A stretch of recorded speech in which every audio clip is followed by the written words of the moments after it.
네, 4-13 if 중복 if문에 대한 샘플 설명을 해드리도록 하겠습니다. 자, 메인 함수 내에서 이제 방금 전에 여러분들이 if문을 했는데요. 여기 보시는 것처럼 120 이상인 경우가 이제 예를 들어서 150과 120 이상인 경우가 별로 없다 이 말이에요. 그러면 뭐예요? 150 이상입니까? 120 이상입니까? 이렇게 따질 게 아니라 그냥 120 이상입니까를 여기서 따져서 아닌 경우는 바로 이쪽으로 해서 과체중, 표준체중으로 넘어가는 게 훨씬 더 효과적이다 이 말이죠. 그렇지 않으면 어떻게 돼요? 계속 이 두 가지의 경우를 한 번 더 검색을 해서 100만 명, 뭐 50만 명, 60만 명의 이런 모든 초등생들에 대한 데이터를 처리한다고 했을 때 그만큼 시간이 걸릴 수밖에 없습니다. 그렇기 때문에 이런 부분들을 빈도에 따라서 잘 처리를 해볼 필요가 있다라는 겁니다. 이해되시죠? 그래서 이거는 최적화에 해당되는 부분입니다. 자, 그래서 한번 실행해 보겠습니다. 초입값이 받아온 값이 비만도 계산한 값이 100이었어요. 그러면 뭐예요? 120 이상인 경우에 들어가서 다시 그 내부 조건에서 150 이상입니까? 120 이상입니까를 따져가지고 고도 비만과 비만을 처리하고요. 120 이상이 아닌 상황에서는 110 이상이면 과체중, 90 이상이면 표준체중, 이거저거 아무것도 아닌 기본 상황으로 할 때는 체중 미달로 표현할 때 이렇게 합니다. 그래서 컨트롤 F4를 눌러주시면 표준체중. 자, 이렇게 알고리즘이라는 것은 지금 현재 딱 한 건 처리할 때는 그게 발견이 되지 않지만 엄청난 큰 데이터를 처리할 때는 문제가 될 수도 있다.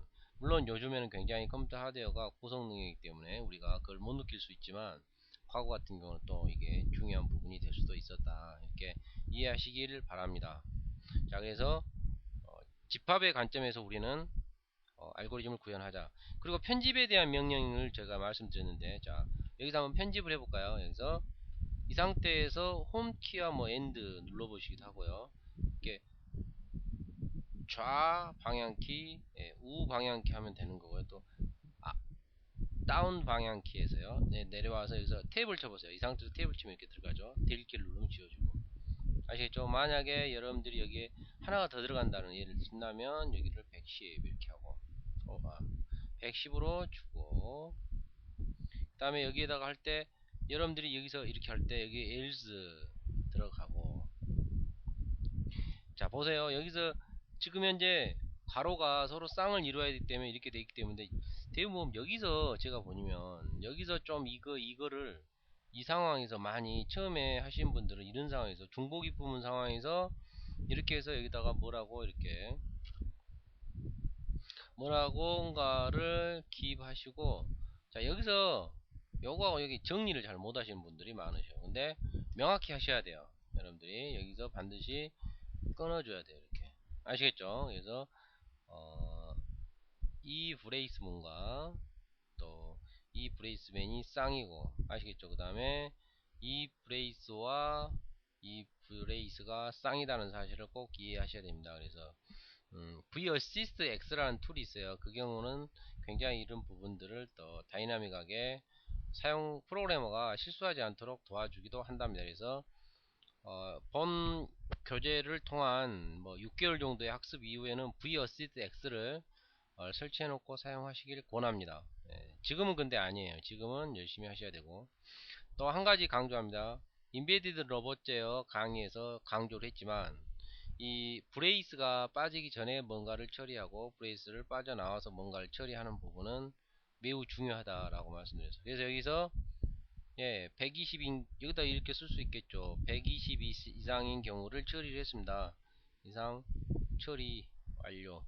이렇게 해서 자, 이 상태가 되는 거죠. 여기가 들어간 내용이 이거예요. 자, 보시면 이거는 각각 이 조건문 문법의 안에 들어가서 시행하는 부분이지만 다 실행하고 나서 뭐예요? 여기를 거쳐서 이제 바깥으로 빠져나가는 거잖아요. 빠져나가기 전에 한 건에 120 이상의 자료를 처리했다 출력하고 빠져나간다 이 말이에요. 아시겠죠? 그래서 반드시 컴퓨터에 있어서의 프로그래밍은 이 문을 빠져나가기 전에 뭔가 변수를 초기화해주고 또 뭔가를 더해주고 뭔가를 리턴해준다는 것, 그게 컴퓨터 알고리즘 개발에서 핵심이라는 사실을 꼭 명심하고 유념해서 이 부분을 잘 해주시고, 택 같은 걸로 해서 들여쓰기를 꼭 이렇게 체계적으로 해주셔야 눈에 소스가 굉장히 잘 보인다라는 것을 말씀을 드리고 싶습니다. 그래야 버그도 찾아내기 쉽고 내가 만든 소스가 머릿속에서 어떻게 됐는지 전체적으로 윤곽을 제대로 잡아서 지속적으로 필요한 기능들을 수정해서 어, 성능을 향상시킬 수가 있다 라고 강조를 하면서 4-13 샘플 예제 설명을 마치도록 하겠습니다. 드디어 이제 if 문은 끝났고 이제 스위치 문으로 한번 또 가보도록 하겠습니다. 감사합니다.